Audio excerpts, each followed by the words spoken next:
Now touted by local news as one of the most historical and haunted buildings in the U.S. Southeast, Hales Bar Dam was commissioned in 1905 and began operating in 1913.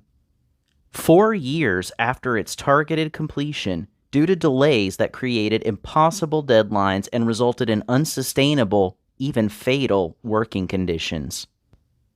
Its construction was intended by Tennessee authorities to help mitigate the challenges of navigating and leveraging the power of the Tennessee River Gorge, located in Marion County, Tennessee, namely its fluctuating water levels and the treachery of several unique features.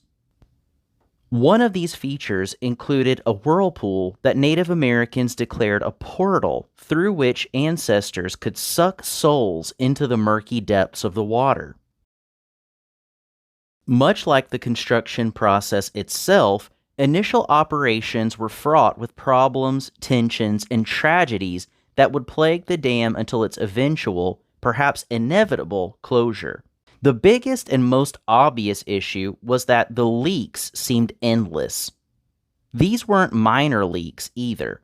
According to reports, local students used one of the dam's powerhouse tunnels as a shortcut on their daily walk to school, and one of these leaks turned into a flash flood, resulting in the deaths of several children. For several decades, governing agencies, including the TVA, established by President FDR, and TEPCO, fought over the fate of Hales Bar Dam in litigation that went all the way to the Supreme Court. Eventually, it was decided that resources should no longer be funneled into expanding the locks of the Money Pit death trap, and the Nickajack Dam was built 6 miles away to perform the job that Hales Bar was never able to do satisfactorily. Hales Bar Dam officially shut down just before Christmas 1967 and was subsequently demolished. Its powerhouse still stands, though. In 2008, it was officially added to the National Register of Historic Places and serves as a hub for ghost tours and water-based recreational activities. Hey everybody, welcome. I am Derek DC Phillips, bringing you all things frightful. And today I have an incredibly special guest, my dear friend, for all intents and purposes, sister, kindred spirit, Bren Skeen. Welcome, Bren. Hi, I'm excited to be here. I am thrilled, and I just want to give the disclaimer to anybody watching. If you know the two of us, you know this is not our first media appearance together. We have been in the background of at least a couple of reality shows for Lifetime and other networks. Yes, Kim of Crowns, represent. Acclaimed television. I mean, we had to sign a waiver. I think that deserves an IMDb credit, but who am I?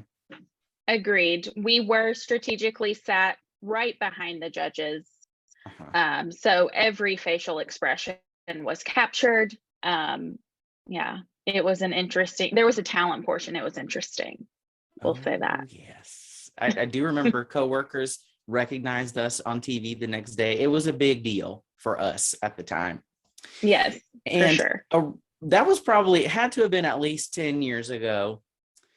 And another experience that happened 10 years ago was that we visited the extremely haunted, now defunct Hales Bar Dam.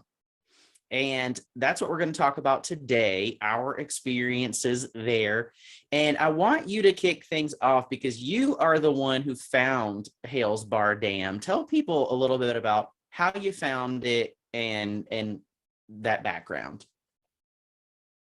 So Derek and I used to go on adventures all the time. And sometimes they would just be to outlet malls or the casino. But this was one, I guess, kind of long weekend. And I was just on Groupon and I searched nearby Tennessee because it's not too terribly far from where we lived at the time to Chattanooga. And the dam is not too terribly far from that.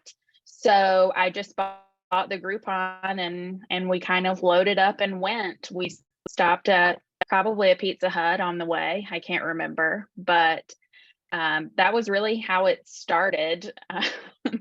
Just very much on a whim. And that was not our first ghost hunting type of experience. We had done some things in like St. Simon's and, you know, the very touristy ones before, but this was certainly the first more like serious one with equipment and things like that. And And not our certainly not our last. last. Yeah. And yeah, so definitely for people who know us, that's not anything out of the norm. I do remember getting there. It's not that far of a drive. We hung out for a little bit in Chattanooga. And from there, we showed up to the parking lot, which there was a little bit of intro to this video. So people saw the powerhouse, which is where the paranormal investigation takes place. And I remember meeting the staff, which consisted of, I think, two guys, Yeah. a little older than us, perhaps at that time. Definitely. And realizing that we were the only two people on this tour. Right. And so because we were the only two people on it, they did give us the option to stay overnight because that's a thing that they did. But obviously, we weren't intending to do that. We didn't have any sort of supplies, like any sleeping bag situation or anything like that. And obviously, we did not know those people. And while we are quite scrappy when we need to be, it just didn't feel super safe. So we declined politely, but they did let our tour go on much longer than they typically would. Yeah, even looking at pictures, I mean, this place, the dam was demolished. So when you think overnight in an abandoned powerhouse, because I think I mean, it had just been placed on the National Register of Historic Places. So yeah, Yeah, lots of broken glass. I don't know that it would have been, I don't know that we would have slept anyway, but yeah, definitely not confidence inspiring. exactly. So the main guy, I don't remember his name, so we're just going to call him Chad. Perfect. And Chad, I remember leading us inside. The other guy, who was significantly younger, went off and kind of did his own thing. Right. And I remember walking into the powerhouse, which felt like a general warehouse, a little more claustrophobic. Lots of cinder block going on, damp floors, no electricity. No. And people, you know, if they're not going to believe, they're not going to believe. But I remember just thinking, there's nothing here. Like, there could be no sound system here. This guy has his hands out of his pockets. He's not going to be pressing any buttons. Right. And I remember early on hearing a couple of things. If you want to touch on what we heard going in. So we get in there and he kind of started talking about the legends of different things. And of course, this is the South. So there's a Native American curse and all of those things. And we hear something and we both kind of are like, oh my God, this is it. And it sounded like chains being dragged across the ground or something like that. And so we commented on it and he was like, oh no, that's just the other guy. It's pretty wet here. So he's sweeping the water away. So they got points for honesty from the get-go. Yes, definitely. You know, we'll get to the things that we really did see in here, but I liked that because they didn't play into it. They said, oh no, that's just the other guy. The first real experience that I remember there was that Chad led us into this open room where there were stuffed animals along the floor, there were toys, Mm-hmm. and I remember being told that a little girl had disappeared, and that to that day, I imagine still to this day, people around leave toys for her and that they move and things like that. So They sat us down in some regular plastic backed school chairs, turned out all of the flashlights, instructed us to turn on our flashlights. And what did you feel or experience? Um, well, at first, you're in this dark, damp place. So, the hair on the back of your neck is close to standing up just because of where you are, especially with it being so dark. But as we went on in that little area, because we were there for quite some time, um, I started kind of feeling things like feeling upset. And I know you did as well. And hearing little things like footsteps, things like that. But we never saw any of the toys move or any of those things at that time. Right. Yep. And I remember, like you're saying, that effect of being in pitch blackness already kind of gets your mind, your body on edge. But I also heard footsteps, and I remember I could hear them coming down the hallway we had just walked. And it was one of those things where I get a chill now because, again, if there were speakers or whatever, you could actually hear the vibrations of the steps. You could hear the echo, in addition to the sort of drip drip of this damp environment, Hmm. and even crying. Like you could hear sobbing getting closer, Yeah. and no one was around. Like you could definitely have seen shadows moving, something like that, if a human person in a human body had been in that hallway, Right. Right. It a was la the guy with the broom. right. It was definitely one of the creepier experiences. We had some later on in the tour as well, but I guess part of you, knowing that it was a child and things like that, just kind of amps it up even a little bit more. So yeah,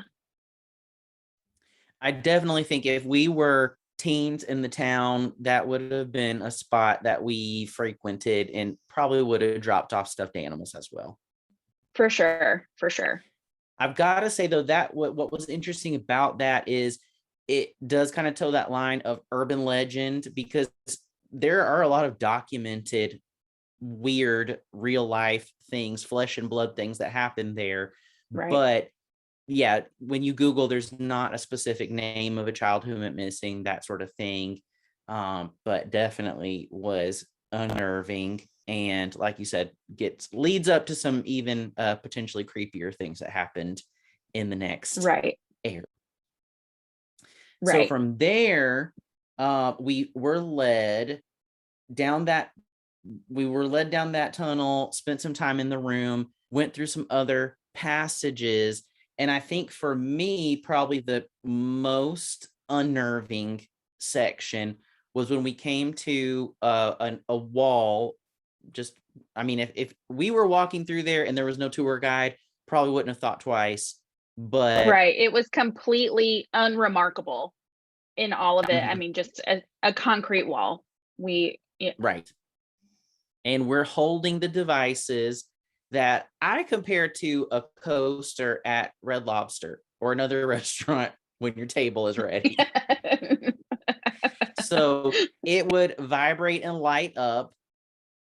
Basically, our guide Chad kicked off a conversation with spirits in that area. I remember he said that during construction, at least two men had fallen into the concrete as it was being poured, and right. they did not stop, did not slow down, pretty much just kept on building. What did you remember from that point forward? So we had the meters, the EMF meters, like you were saying, the Red Lobster meters. And we started out with pretty easy questions, like very much yes or no. Were you a worker here? Are there more than one person here? And it was so wild because, like I said earlier, this was our first real, like, serious ghost hunt. So, are you a worker here? Lights up green for yes. Is there more than one person here? Lights up green for yes. And we just kept asking other questions during that. We asked, do you think it was on purpose? Like, were you pushed? We asked, like, did you have a family? Just all sorts of things like that. And then you, I think, asked, can you light up to the tune of a beat or something like that? And that was pretty wild what happened then.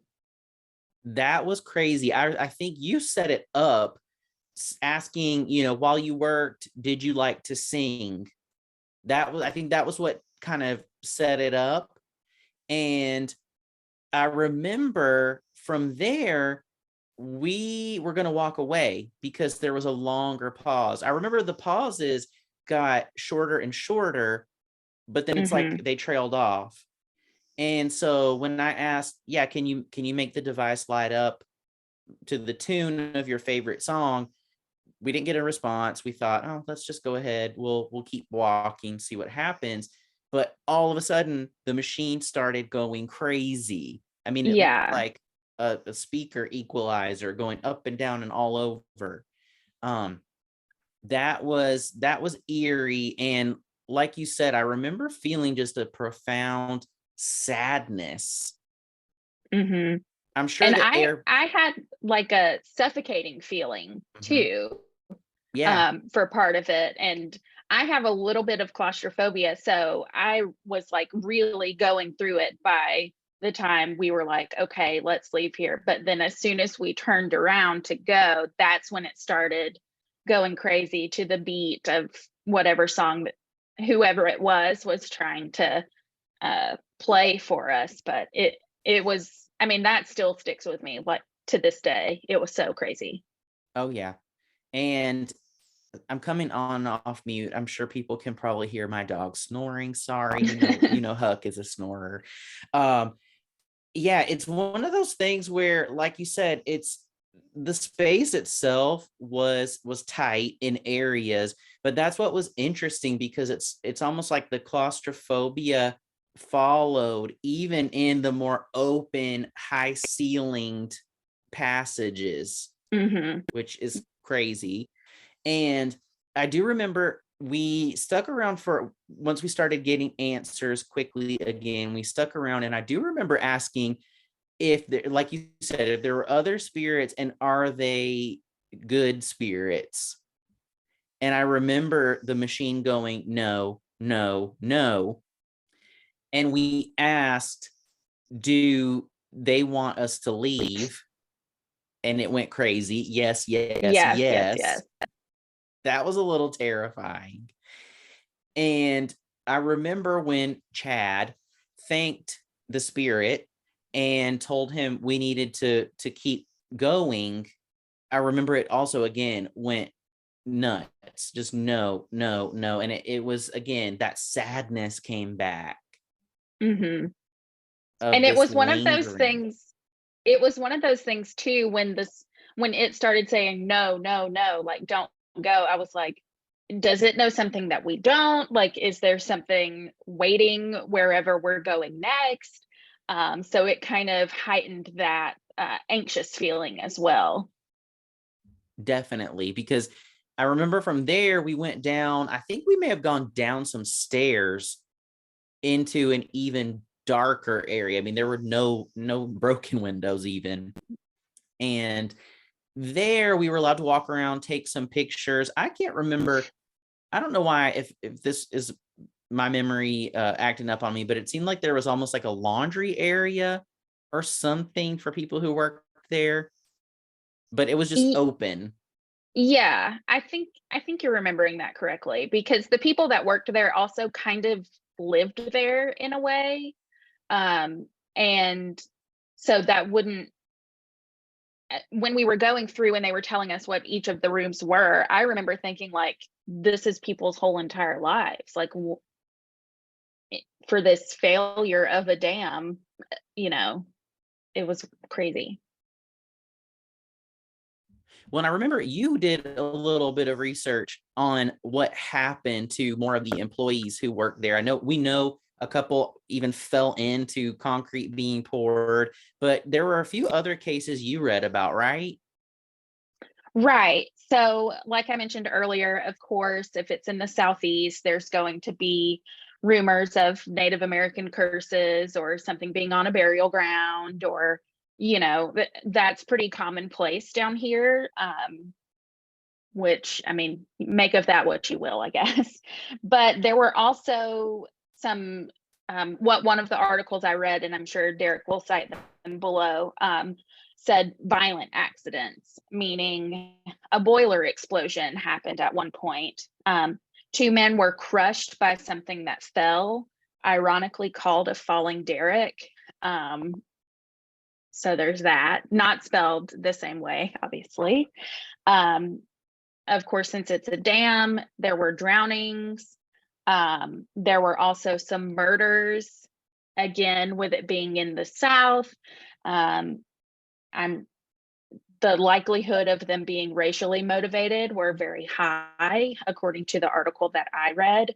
And then the people falling into the concrete being poured, and then a tunnel collapse because they had a tunnel to basically take you from one side of the river to the other, and children would use that like to go home or go to school, and apparently one of the tunnels collapsed.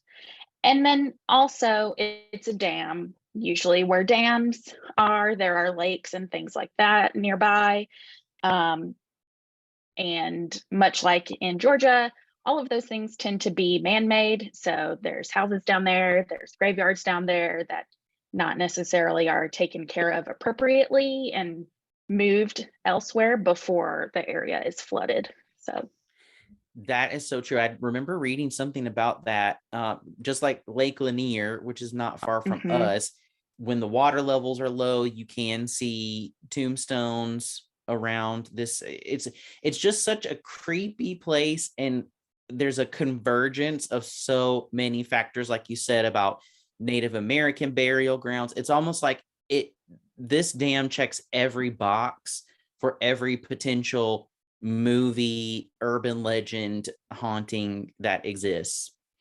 And even being absolutely. inside, yeah, being inside, I just can't imagine, when we communicated, I believe we communicated with spirit. Again, anybody watching, think what you want, but you really could feel that desperation of being in the heat of the South, the humidity and the claustrophobia of the tunnels, people getting angry on the job and just lashing out. I mean, there's sort of like an anger and a sadness, and the deeper we went, I think the more we felt it. Yeah, definitely. um in that open laundry type area, I remember there were beams, support beams. It was super dark, dusty. We did try to take pictures there. Sometimes orbs pop up. I think we were excited that we got some, and then realized later, well, maybe that was just dust. So Right. not sure where those pictures are or which camera they might be on. We'll keep digging. um, from there, I think the final area was featured on Ghost Adventures, right? Right. It was like the whirlpool kind of area. Um, and I actually went back and watched the episode a few weeks ago when we had talked about doing this. I watched it with my husband, Josh, and because he didn't know anything about it, and I told him that you and I had gone there. He thinks our adventures are hysterical. Um, so we watched it, and their experience was very different from ours, but I think the way that they do their hunts are very different. They are, and I mean, I don't know them personally or anything like that, but it seemed like a lot of times they're almost antagonistic with like, show yourself, da da da, just being kind of angry. And we didn't approach it that way. So maybe that's why our experience was a lot more pleasant, we'll say, than theirs was. Well, and I remember going up some super narrow stairs, again in the dark, no electricity, just flashlights. And rickety, just rickety. as all get out. And I remember Chad telling us that Ghost Adventures had just filmed, I think maybe the year before we were there, because that was had to have been 2011 is when the episode came out.